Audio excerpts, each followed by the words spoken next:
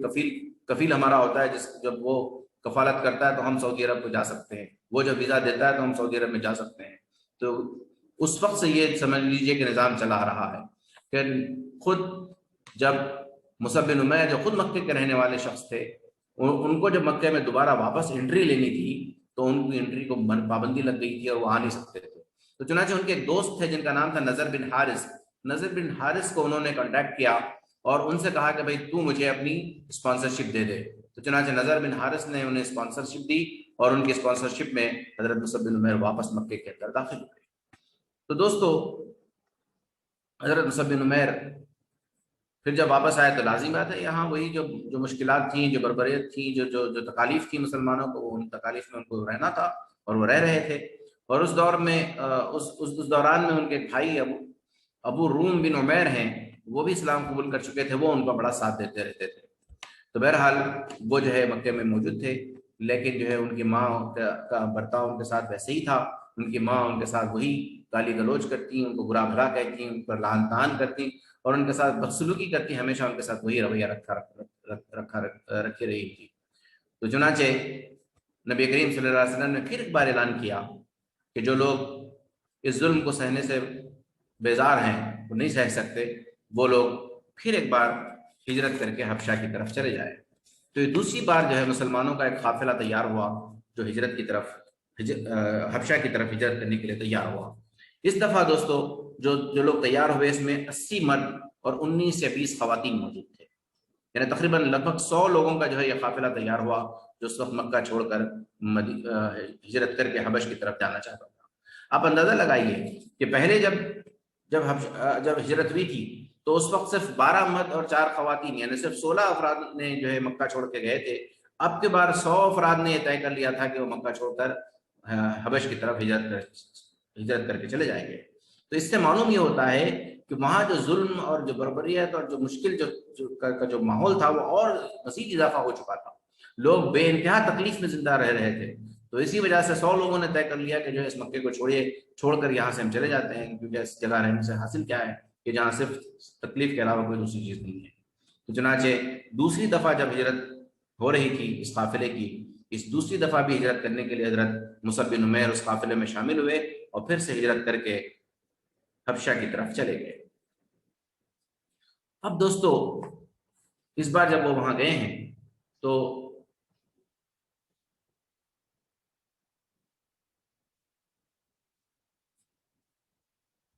تین سے 4 سال تک آپ کو وہاں رہنا پڑا۔ میری آواز آ رہی ہے؟ جی بالکل صاف ہے باری بھائی، ٹھیک ہے الحمدللہ۔ جی، تو اس بار جب مدینہ پہنچے،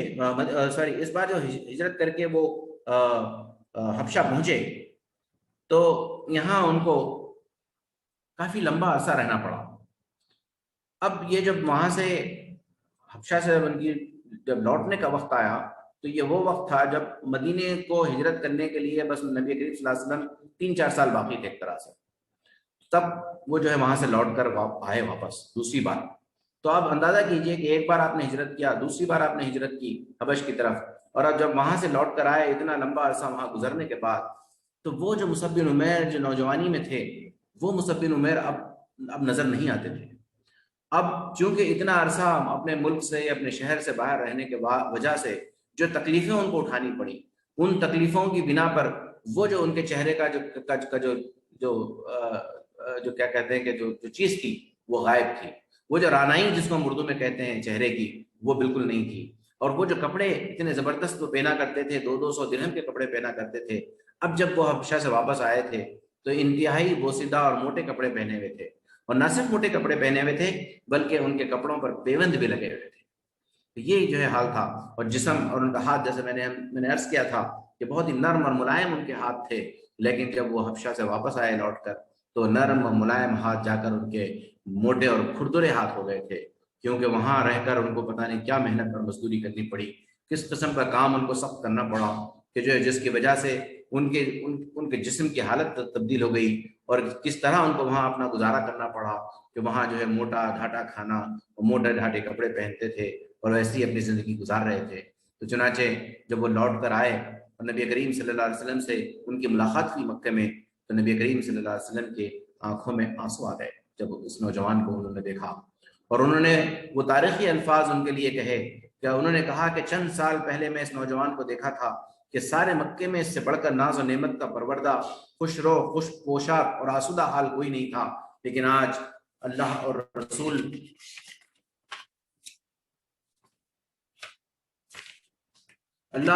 کی محبت نے، اللہ اور اس کے رسول کی محبت پر اس نے اپنے تمام عیش و آرام کو قربان کر دیا، اور حسنات سے شغف نے اس کو دنیاوی لذات اور اسباب راحت سے بے نیاز کر دیا۔ یعنی نبی کریم صلی اللہ علیہ وسلم نے ان کے لیے یہ الفاظ کہے، ان الفاظ کا مطلب یہ ہے کہ جو ہے آپ نے جو حسنات سے شغف کہتے ہیں، یعنی نیکی کے کام کرنے سے جو ان کو دلچسپی تھی، نیکی کے کام کرنے سے جو ان کا دلی لگاؤ تھا، اس کی وجہ سے انہوں نے دنیا کی جو ساری لذتیں تھیں اور جو عیش و آرام کے جو اسباب تھے، جو بھی ریسورسز تھے، اس سے وہ بے نیاز ہو گئے تھے، اس کو سب چھوڑ دیا تھا انہوں نے۔ کیونکہ ان کو جو ہے نیکیوں سے ان کا شغف ہو گیا تھا، اور نبی کریم صلی اللہ علیہ وسلم کی محبت نے اور اسلام سے محبت نے ان کے پورے عیش و آرام کو ختم کر دیا تھا، اور انہوں نے اس کی قربانی دے دی تھی۔ تو یہ وہ الفاظ تھے نبی کریم صلی اللہ علیہ وسلم نے آپ کے لیے فرمایا جب وہ حبش سے واپس مکہ کو آئے۔ تو چنانچہ یہ جو ایثار، یہ جو قربانی آپ نے دی حضرت مصعب بن عمیر نے، اس قربانی کی وجہ سے نبی کریم صلی اللہ علیہ وسلم کی نظر میں حضرت مصعب بن عمیر کا جو مرتبہ تھا بہت بلند ہو گیا تھا، اور حضرت مصعب بن عمیر کو اپنی شفقت سے نبی کریم صلی اللہ علیہ وسلم اپنی شفقت میں رکھتے اور بہت بے انتہا آپ سے محبت اور پیار کرتے۔ چنانچہ یہ محبت اور یہ شفقت اور یہ جو ہے ان کی نبی کریم صلی اللہ علیہ وسلم کی الفت نے حضرت مصعب بن عمیر کو بہت ساری چیزیں سیکھنے کو ملی۔ اس کی وجہ سے وہ چونکہ نبی کریم صلی اللہ علیہ وسلم کے بہت قریب رہتے تھے، تو اس وجہ سے وہ بہت ساری باتیں آپ صلی اللہ علیہ وسلم سے ڈائریکٹ سیکھ رہے تھے۔ چنانچہ جب بھی کوئی قرآن مجید کی آیتیں نازل ہوتی، وہ فوری اس کو یاد کر لیتے، اور خود نبی کریم صلی اللہ علیہ وسلم کے ساتھ رہتے ہوئے انہوں نے دین کو بہترین انداز میں دیکھا اور سیکھا اور سمجھا، اور اس کو برتا، یعنی اس پر عمل کرتے رہے۔ تو ایک بہترین عالم آپ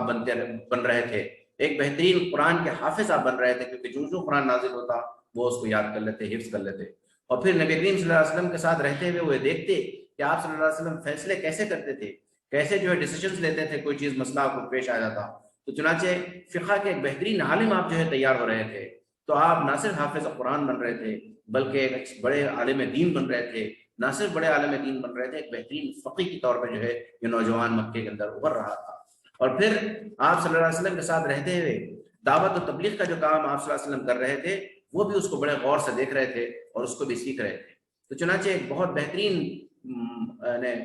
مبلغ جس کو ہم کہتے ہیں، تبلیغ کرنے والا، دعوت دینے والا، داعی جو ہے کی حیثیت سے جو ہے آپ ابھر رہے تھے۔ تو یہ نوجوان نبی کریم صلی اللہ علیہ وسلم کے قریب رہنے کی وجہ سے اتنی ساری خوبیاں ان کے اندر آٹومیٹک پیدا ہو رہی تھیں۔ کیا کہتی میں نے آپ سے سنایا کہ وہ قرآن کے حافظ ہو رہے تھے، وہ ایک اچھے عالم دین بن رہے تھے، وہ ایک بہت بڑے فقی بن رہے تھے، اور وہ ایک بہت بڑے مبلغ یعنی دین کی تبلیغ کرنے والے بن رہے تھے۔ تو چنانچہ یہ جو ان کی جو کیفیت تھی، یہ جو ہے ایسی تربیت ان کی ہو رہی تھی آپ صلی اللہ علیہ وسلم کے ساتھ رہتے ہوئے، محبت سے آپ صلی اللہ علیہ وسلم کی جو ہے آٹومیٹک ایک زبردست شخصیت، یعنی ان کا جو ڈیولپمنٹ ہو رہا تھا، جو ان کی پرسنالٹی بن رہی تھی پورے مکے کے اندر، ایک نمایاں قسم کی پرسنالٹی۔ اور یہ وہ نوجوان ہے، آپ اندازہ کریے کہ اس کے اندر یہ ساری کیفیتیں پیدا ہو رہی ہیں آپ صلی اللہ علیہ وسلم کے ساتھ رہتے رہتے۔ چنانچہ دوستو اس طرح جو ہے آپ کی ٹریننگ چل رہی تھی، اور پھر نبی کریم صلی اللہ علیہ وسلم کی دعوت بھی جو ہے مکے کے اندر چل رہی تھی۔ پھر وہ موقع آیا کہ نبی کریم صلی اللہ علیہ وسلم نے اپنے دعوت، یعنی اللہ کی کو ایک ماننے کی جو دعوت تھی، وہ دعوت جب لوگوں کو پہنچا رہے تھے، تو اسی دوران میں ایک حج کا بھی موقع آیا۔ اور یہ حج کا موقع،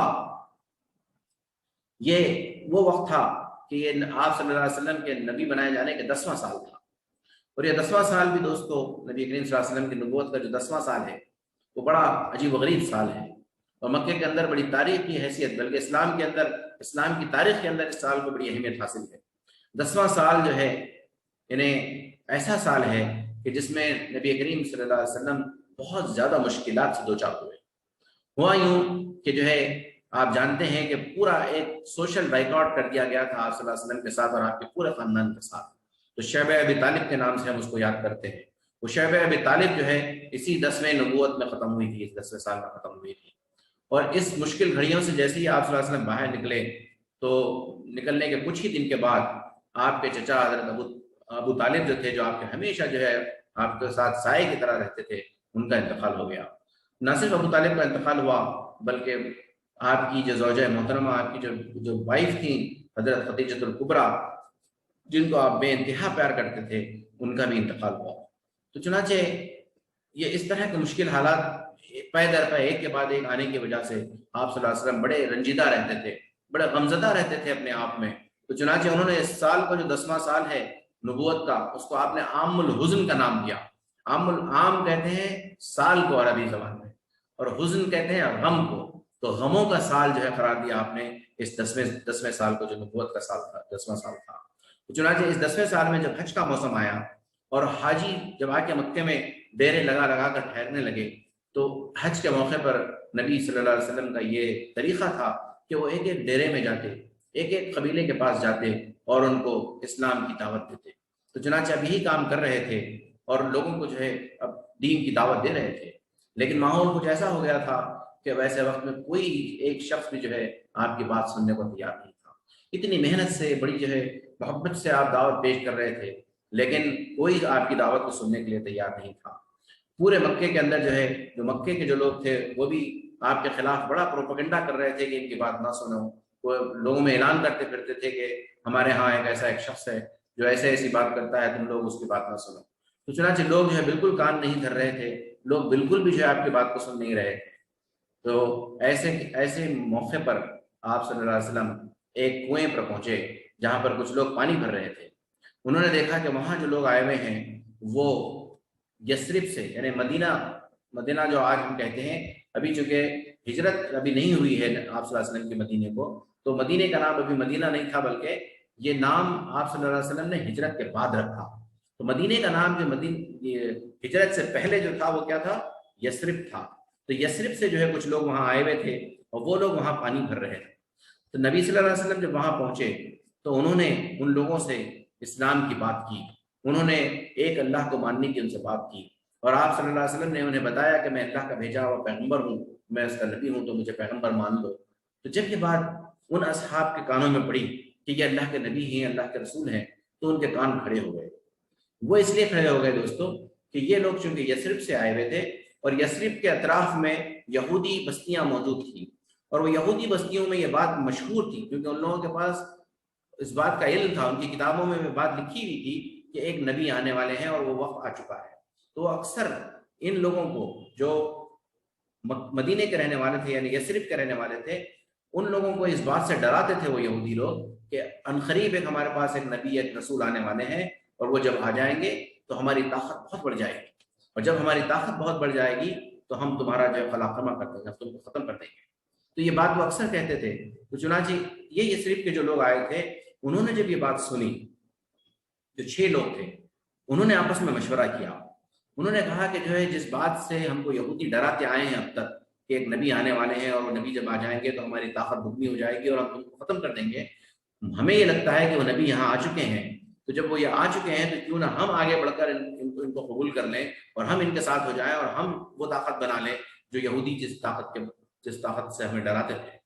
تو چنانچہ یہ 6 اصحاب آپس میں مشورہ کیے اور مشورہ کہہ کے انہوں نے آگے بڑھا اور آگے بڑھ کے آپ صلی اللہ علیہ وسلم کے ہاتھ پہ اسلام قبول کر لیا۔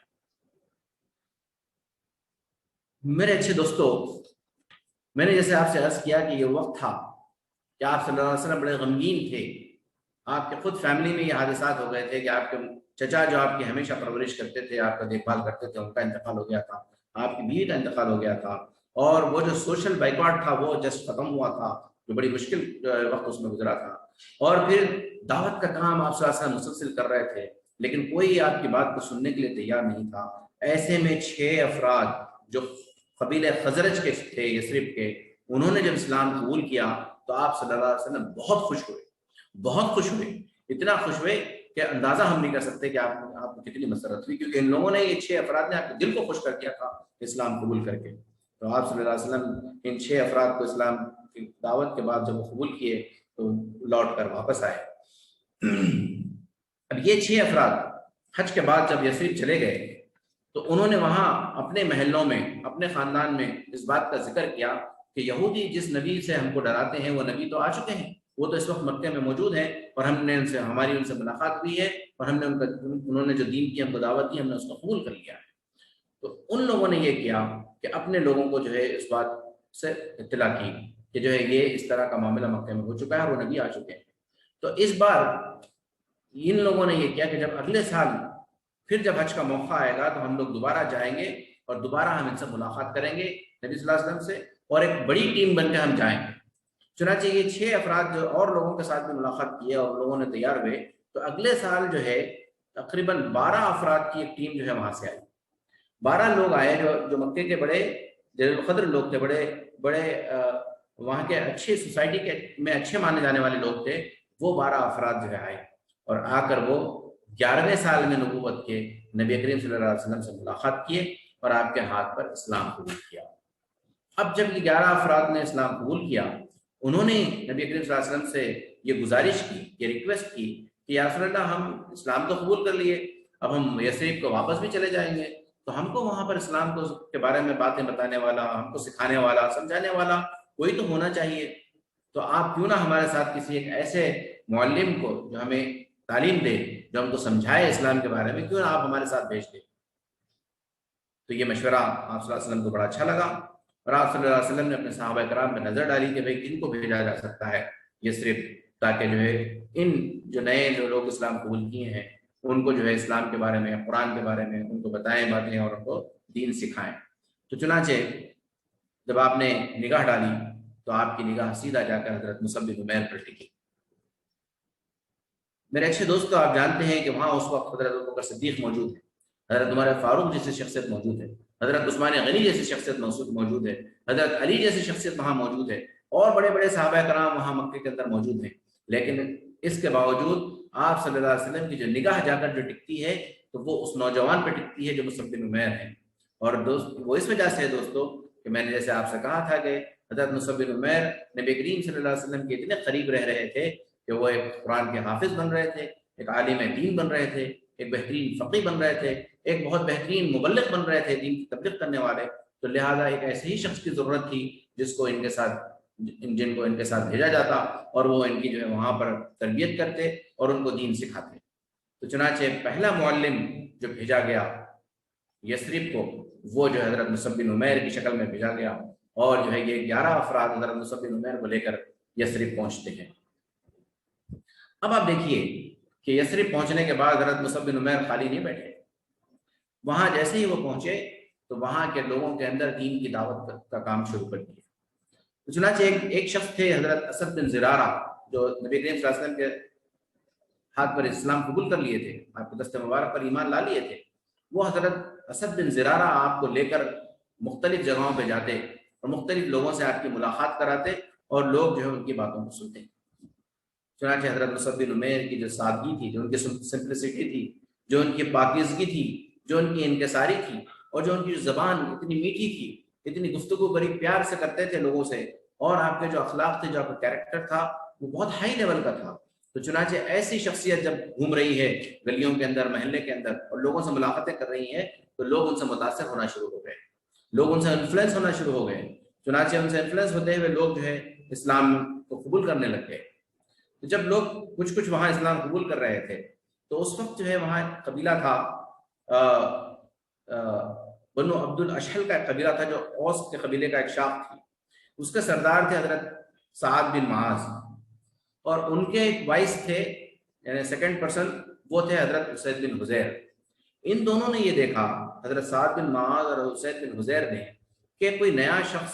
یثرب میں آیا ہوا ہے مکے سے، اور وہ لوگوں کو بھٹکا رہا ہے، وہ لوگوں کو ان کے دین سے ہٹا رہا ہے، وہ لوگوں کو دین سے بھٹکا رہا ہے۔ تو حضرت سعد بن معاذ نے کہا کہ اپنے اسید بن حضیر سے کہا، جو ان کے اسسٹنٹ تھے، ان سے کہا کہ جاؤ اور جا کر جو ہے ان کی خبر لو کہ وہ کیا کر رہے ہیں۔ تو اس وقت جو ہے حضرت مصعب بن عمیر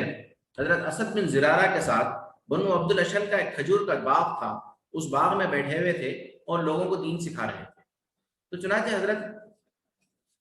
اسید بن حضیر کو جب حضرت سعد بن معاذ نے کہا کہ جاؤ ذرا ان کی خبر لو، تو انہوں نے ان کے ہاتھ میں ایک برچہ تھا، وہ برچہ ان کے ہاتھ سے چھینا اور وہ غصے سے اس کو لے کر ان کی طرف چلے اور یہ کہتے ہوئے گئے کہ میں جا کر ان کی خبر لیتا ہوں کہ یہ کیا کر رہے ہیں یہاں بیٹھ کر۔ تو چنانچہ وہ بنو عبد الاشل کے اس باغ میں پہنچے اور جب دیکھے کہ یہ دونوں اصحاب وہاں بیٹھے ہوئے باغ میں بڑے آرام سے بیٹھ کے گفتگو کر رہے ہیں ایک دوسرے کے ساتھ میں، تو یہ وہاں پہنچے اور پہنچ کر انہوں نے، وہ ایک پہلوان قسم کے آدمی تھے، اور وہ پہنچ کر ان کو خوب جو ہے گالیاں دی، خوب ان کو لان تان کیا، خوب ان کو جو ہے بے انتہا جو ہے غیر غلط باتیں ان سے کی، اور ان سے کہا کہ تم کیوں آئے ہو یہاں ہمارے اس بستی کے اندر، اور تم کیا کر رہے ہو یہاں آ کر، کیوں تم ہمارے لوگوں کو بھٹکا رہے ہو، کیوں تم ہمارے لوگوں کے جو ہے جو دین پہ وہ چل رہے ہیں، جس مذہب پہ وہ چل رہے ہیں اس مذہب سے ان کو کیوں ہٹا رہے ہو، کیوں یہ سب تم کام کر رہے ہو، تم یہاں سے چلے کیوں نہیں جاتے۔ تو بہت زیادہ انہوں نے بد کلامی کی، بہت زیادہ ان کو لعن طعن کیا، بہت برائی کی،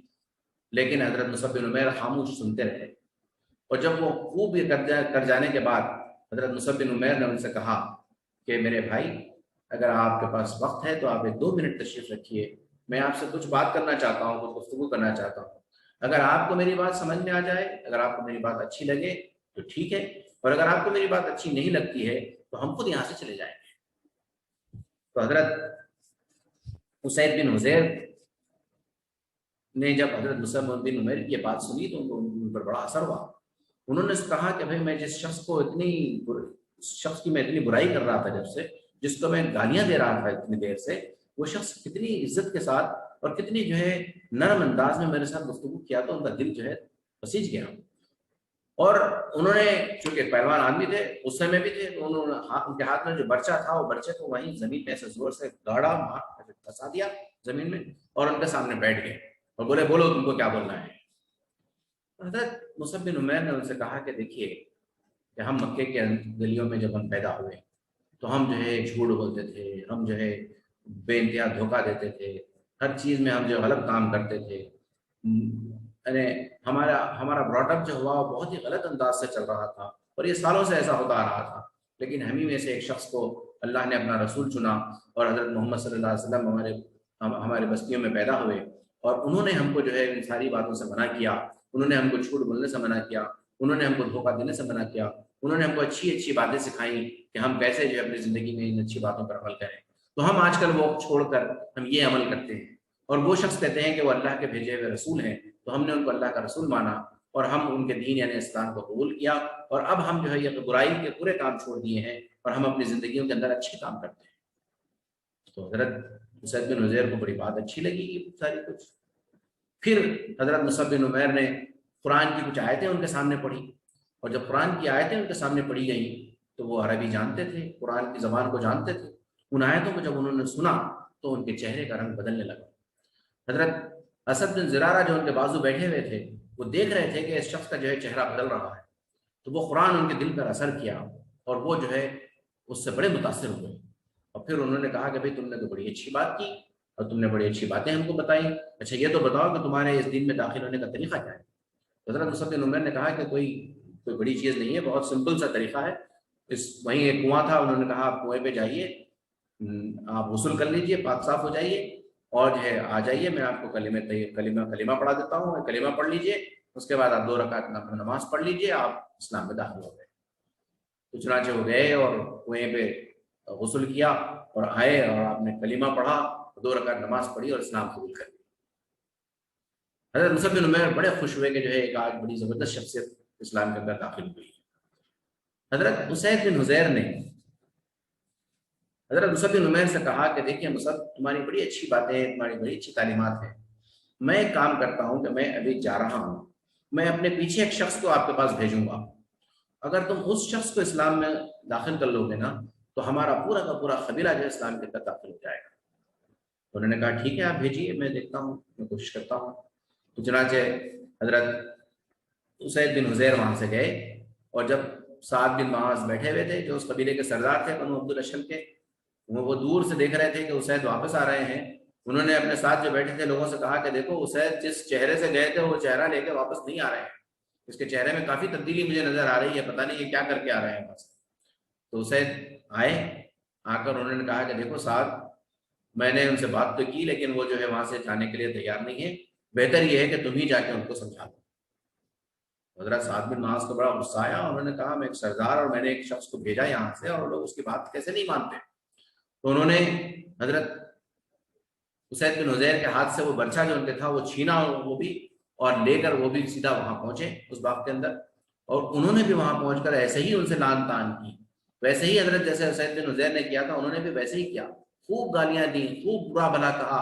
بہت لان تان کی، بہت اہل فیل بکا ان کو، اور جب وقت کے خود تھک گئے بول بول کے، تو تب حضرت مصعب بن عمیر ساری باتیں اطمینان سے سنتے رہے، ان کی خاموشی سے سنتے رہے۔ اس کے بعد انہوں نے کہا کہ اے سعد، اگر آپ کے پاس کچھ وقت ہے تو آپ 2 منٹ یہاں تشریف رکھیے، ہم آپ سے کچھ گفتگو کریں گے، اگر آپ کو ہماری بات اچھی لگ جائے، اگر آپ کو سمجھ میں آ جائے تو ٹھیک ہے، ورنہ ہم خود یہاں سے چلے جائیں گے۔ تو حضرت سعد بن معاذ کے بھی جو ہے چہرے پہ ایک عجیب تبدیلی آئی، انہوں نے کہا بھائی جس آدمی کو میں اتنا برا بھلا کہہ رہا تھا وہ تو میرے ساتھ اتنی شرافت سے بات کی، اتنی اچھی گفتگو کی۔ تو وہ بھی جو ہے انہوں نے بھی کہا، وہ بچہ ویسے ہی گاڑا جیسے حضرت سعد بن حضیر نے گاڑا تھا زمین میں، تو ویسے ہی ان کے سامنے بیٹھ گئے اور بولے کہ بتاؤ کیا تم مجھ سے بات کرنا چاہتے ہو۔ تو حضرت مصعب بن عمیر نے ان کے سامنے بھی وہی باتیں کی حضرت سعد بن حضیر سے کی، اور آپ نے نبی کریم صلی اللہ علیہ وسلم کا تعارف انٹروڈکشن کیا ان کے سامنے، اور انہوں نے کہا کہ جو آج کل ہم یہ اچھے اچھے کام ہماری زندگیوں میں کرتے ہیں۔ تو حضرت سعد بن معاذ کو بھی بڑی باتیں اچھی لگی، انہوں نے بھی ٹھیک اسی طرح سوال کیا کہ اچھا یہ بتاؤ کہ تمہارے دین میں داخل ہونے کا طریقہ کیا ہے۔ تو چنانچہ ان کو بھی وہ طریقہ بتایا گیا، اور وہ بھی گئے کنویں پہ، غسل کیا، واپس آئے، اور انہوں نے بھی جو ہے کلمہ پڑھا اور 2 رکعت نفل نماز پڑھ کر وہ اسلام میں داخل ہو گئے۔ چنانچہ یہ جو ہے حضرت مصعب بن عمیر وہاں ایکٹیویٹی میں لگے ہوئے تھے، اس کام میں لگے ہوئے تھے کہ لوگوں کو برابر دین کی دعوت پیش کر رہے تھے۔ حضرت مصعب بن عمیر، حضرت سعد بن معاذ جو میں نے جسے آپ سے کہا کہ وہ بنو عبد الاشل قبیلے کے سردار تھے، وہ اپنے قبیلے میں واپس گئے، واپس جا کر انہوں نے اپنے سارے لوگوں کو جمع کیا، جمع کر کے انہوں نے پوچھا کہ اے بنو عبد الاشل کے لوگوں، تم لوگ مجھے کیسا سمجھتے ہو؟ سب لوگوں نے کہا کہ آپ ہمارے سردار ہیں، آپ بڑے اچھے آدمی ہیں، آپ بڑے جو ہے آپ کا ویژن بہت اچھا ہے، آپ چیزوں کو بڑا اچھا سمجھ سکتے ہیں، آپ بڑے اچھے ڈیسیشنز لے سکتے ہیں، آپ کے اندر بڑی خوبیاں ہیں جو ایک لیڈر میں ہونی چاہیے، ایک سردار میں جو چیزیں ہونی چاہیے وہ ہم آپ میں پاتے ہیں۔ تو حضرت سعد بن معاذ نے کہا اچھا اگر تم لوگ سمجھتے ہو کہ میں یہ سب کچھ جانتا ہوں، میں سمجھتا ہوں، تو پھر میری ایک بات غور سے سنو کہ ابھی جو ہے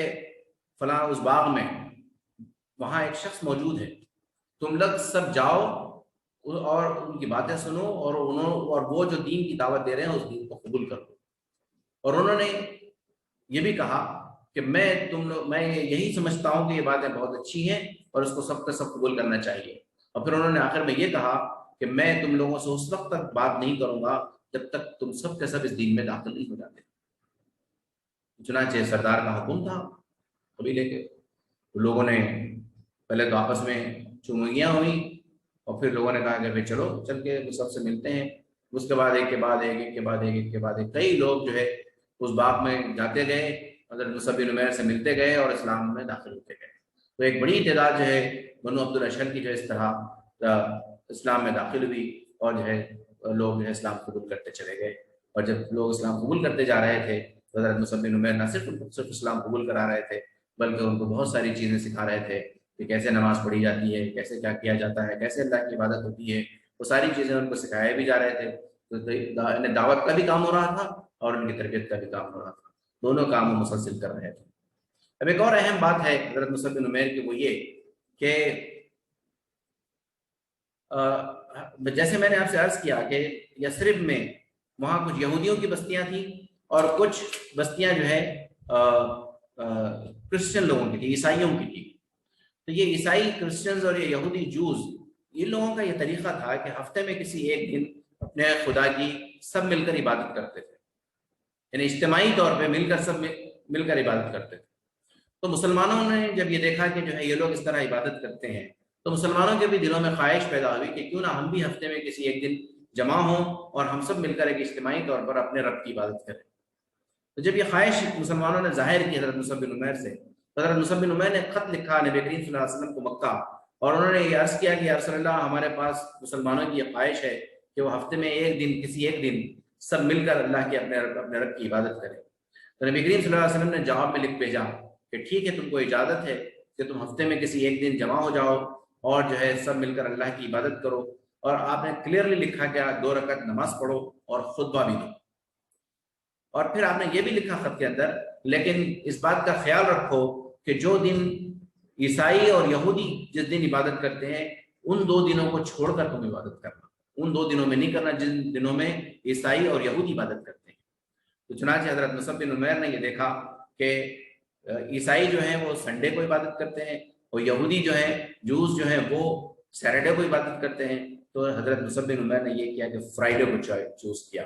کہ یہ سنڈے اور یہ سیٹرڈے اس سے پہلے کا دن فرائیڈے ہے، تو ہم فرائیڈے کو چوز کرتے ہیں۔ تو چنانچہ جمعہ کو انہوں نے سلیکٹ کیا، اور جمعہ کے دن جب جمعہ آیا تو سارے مسلمانوں میں اعلان کر دیا گیا تھا کہ ایک صحابی تھے سعد بن قیثمہ رضی اللہ تعالیٰ، کہ ان کا گھر تھوڑا بڑا تھا اور سب لوگ اس میں جمع ہو جائیں گے اور وہاں ہم اپنے رب کی عبادت کریں گے۔ تو چنانچہ سارے مسلمان جو ہے سعد بن قیثمہ کے مکان پہ جمع ہوئے اور سب سے پہلی جمعہ کی نماز اس کرۂ ارض پر وہاں ادا کی گئی۔ اور میں آپ کو یہ بتاؤں کہ یہ جمعہ کا سلیکشن حضرت مصعب بن عمیر کا ہے، کیونکہ ابھی جمعہ کی کوئی احکامات قرآن مجید کے ذریعے سے اللہ کے رسول تک نہیں پہنچے، ابھی جمعہ فرض ہی نہیں ہوا تھا، اور یہ جمعہ کا سلیکشن حضرت مصعب بن عمیر کا ہے۔ بعد میں اللہ تعالیٰ اسی دن کو جو ہے سلیکٹ کرتا ہے کہ تمام مسلمانوں کے لیے، قیامت تک کے آنے والے مسلمانوں کے لیے، کہ تم لوگ جمعہ کی نماز پڑھیں گے اور جمعہ کو جمع ہوں گے۔ تو یہ جو ہے حضرت مصعب بن عمیر کا کارنامہ ہے کہ انہوں نے جمعہ کا سلیکشن ان کا ہے، اور اللہ نے بھی انہی کے دن کو قبول فرما لیا اور اسی دن کو جو ہے اجتماعی طور پہ عبادت کرنے کے لیے مسلمانوں کے لیے قیامت تک رکھ دیا۔ اور میرے اچھے دوستوں، مجھے کہنے دیجئے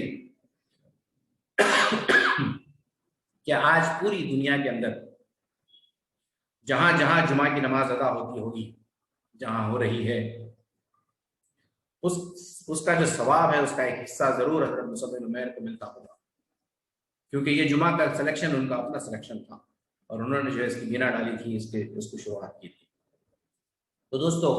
1 سال تک حضرت مصعب بن عمیر بڑی محنت کے ساتھ لوگوں کے اندر دعوت و تبلیغ کا کام کرتے رہے، اور بڑی محنت سے لوگوں کو اسلام میں داخل کراتے رہے، اور بڑی محنت سے لوگوں کو اسلام کے بارے میں جو ہے انہیں بہت ساری باتیں سکھاتے بھی رہے اور ان کو ان کی تربیت بھی کرتے رہے۔ چنانچہ جب نبوت کا 13واں سال آیا، یعنی پھر سے اب حج کا موسم آیا، تو اس بار